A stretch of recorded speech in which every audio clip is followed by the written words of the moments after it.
哇塞，防冻量大我们这个车找对了。去钓鱼遇上冰雹，是不是运气有点差？这事儿就让我们赶上了。朋友们，大家好，我是爱旅行也爱钓鱼的双人鱼。我们的哈尔滨湿地行又来了，一起去野餐、野营、野钓，分享美景，发现好钓点。今年的哈尔滨入夏以来，雨水不断，一周一次的周末野钓都保证不了了。今天有点时间，下午去补个课。时间有限，野餐野营就免了，主要是钓鱼。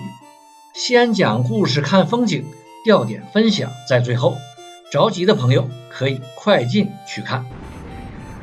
说看风景，今天的风景有点特别，本来是晴天，一出发就是这样，接着雨就来了。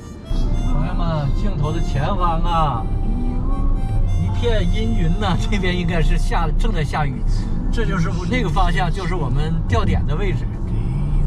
看看我们能不能有好运啊！我们到的时候雨停了，或者被大雨浇回来。开始下喽。已经开始下了。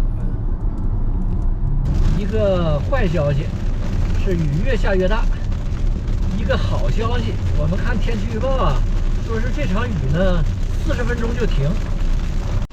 暴雨的中心。冰雹。大冰雹。哇塞，今天我们的特生好样。一场冰雹惊心动魄，好在雨来得及，去得也快，接下来的风景就美好起来了。大家看，这就是哈尔滨的湿地风光。已经3点多了，抓紧钓鱼。其实今天有个特殊任务，就是我家领导要实践路滑钓法，这可不容易，他一直对钓鱼没兴趣。可是前几天在这里遇到了一位钓路滑的朋友，他看到后就有兴趣了。结果这位钓路滑的朋友恰巧又是非常热心的人，给我们讲解了不少路滑的基础知识。回去后我们就开始准备，今天是来实践的。我觉着我家夫人在钓鱼这方面还是挺有天赋的。哎呀，顺利完成抛投。5点多了，后面黑云又上来了，我们准备收拾回去。给大家说一下这个地点，位置在松北滨水大道肇东方向，大亮子的春雷桥以东，紧邻铁路桥，需要车停路边，人走下来。最近松花江主航道涨水水浑，鱼情不好，我感觉这里还要略好一些。熟了，回家。今天呢，钓鲤鱼没成功，但是鲫鱼还可以，鲫鱼还是可以的。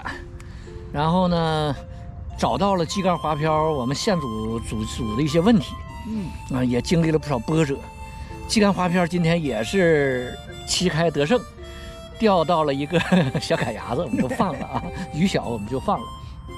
好了，差不多收摊儿，我们回去总结经验，下次再来实践啊！还得感谢那位朋友啊，教我们鸡竿滑漂，给我们打开了一扇钓鱼的新的窗户。好了，这期湿地行就到这里，请喜欢的朋友点赞、关注、支持一下，谢谢。